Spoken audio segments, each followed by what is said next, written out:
Nitesh, what do you want to talk about? Well, I want to talk about John Cena retiring. And welcome to this week's midweek episode. As you're probably wondering, where the hell is Aaron? Well, he can't make it to this week's midweek video, so you have me to think about or watch or see. I'm already ruining it, but be a raw, uncut version of this, maybe. Wink, wink. So yeah, John Cena retiring. What's everyone's thoughts on it? He's had a great career. I was one of those people that were a Cena hater back in the day because it was cool to hate Cena. And I guarantee Aaron was the one that loved him. He loved the colourful t-shirts and whatnot. But yeah, with John Cena retiring, what is your favourite moment? I'll talk to you about some of mine. I remember I was a big fan of his, like, World Life, Doctor of Thugonomics, him rapping. Big fan of rap music, hip hop, all that kind of stuff. And when that gets integrated into the wrestling world, inject that in my veins. He was savage on the mic, to say the least. Like, you should listen to some of his stuff that he used to say to Lita. Even calling her a slut one time. It's just standard John Cena, really, right? Him releasing his very own album. I remember I was in, God, how old was I? I was in secondary school, but quite young, so like the first half of secondary school, and he released his album. And yes, there was not a lot of rap or hip hop, but he had some good songs on there, and that's where he got his song "My Time Is Up" or "Your Time Is Up, My Time Is Now." Big fan of his music. On par, he is a better actor as well. And for him to retire from the wrestling world and focus on acting, he won't be The Rock in every single movie known to man, and he won't wear the same vest and the same style of film. He's actually a comedian. He is really funny. So I'm excited to see what he has in the future. Was he a great wrestler? Nah, not much, but he had some good matches. Like, what comes to mind, Money in the Bank versus CM Punk. That was a great match. Him versus AJ Styles, anything. Him versus Kevin Owens. That first one where Kevin Owens come onto the scene as the NXT champion and beat Cena. If you get a chance to watch that back, some of Cena's great wrestling.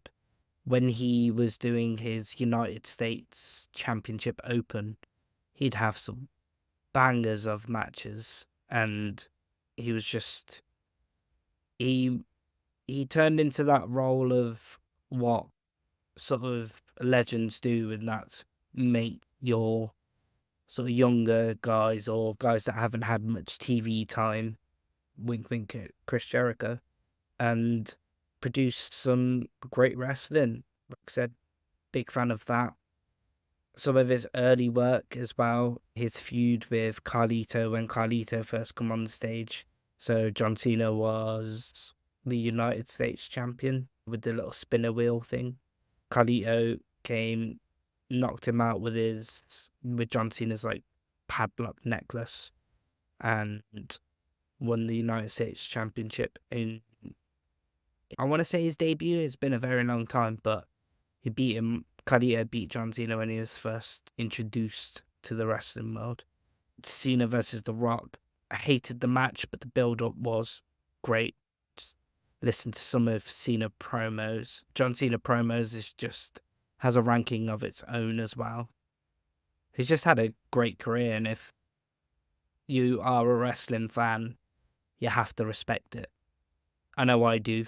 I do respect it. I respect him as well. Shit wrestler, but great entertainer. I think he said in one of his promo battles versus AJ Styles, he wasn't built for the indies. He was built for the WWE, and that's where it's got him to where he is now. So, what, Francis, is a question. If John Cena was in the indies, where would he be now? Would he be this star-studded man making wishes as a film star? Great great wrestler, like Mount Rushmore candidate sort of wrestler. Where would he be now? Where would he start in the indies as well? So at that time, there was like your OVW, FCW, and all that kind of jazz. Where would he be? If I was to be John Cena and have his career, I'd probably start in TNA and just like what AJ Styles did, make his name. Go to the promotions, go to Ring of Honor, go to New Japan, NA, come to the UK and do a stint with the indies here. I don't think it would be the John Cena that we know today. And speaking of that, how would you book his heel turn? We never had that. Obviously, we had when he was doing his Doctor of Thugonomics, he was a heel, but when he became the face of WWE and he was the main man, he never got that chance to be a bad guy and like have a chance to shine. And unfortunately, that's because kids love him, great merchandise seller. But how would you have had it? I would have had him beat CM Punk at Money in the Bank, and have Vince and John Laurinaitis screw John Cena. That's how I would have done it. That's how I would have started the heel turn. Because once again, we didn't want Roman to be a face, and when he turned heel, look at him now. He's not around now, but look at how that elevated Roman Reigns. Would that have elevated Cena to another level? He is the final boss. And yeah, just let me know in the comments. What's your favourite John Cena moment? What's your favourite match of John Cena? And also, how would you have booked his heel turn? And speaking of heel turns, fuck you, Aaron. I miss you. We will be back to our double selves. Obviously, we had our podcast come up on Monday. We'll make a fan out of you wherever you get your podcasts from, Spotify, Amazon, RSS. If you want to see us in video format, YouTube on this channel, don't forget to like, subscribe, hit the notification bell. We do love your feedback. We have got a competition going as well. Comment all in. We are giving away 2 tickets to Wembley Stadium. So just keep an eye out. Follow us on our social medias at Make a Fan Out of You. At Make a Fan of You. I got that wrong. And yeah, just watch the space. Thank you very much, John Cena. And with that, hit the music.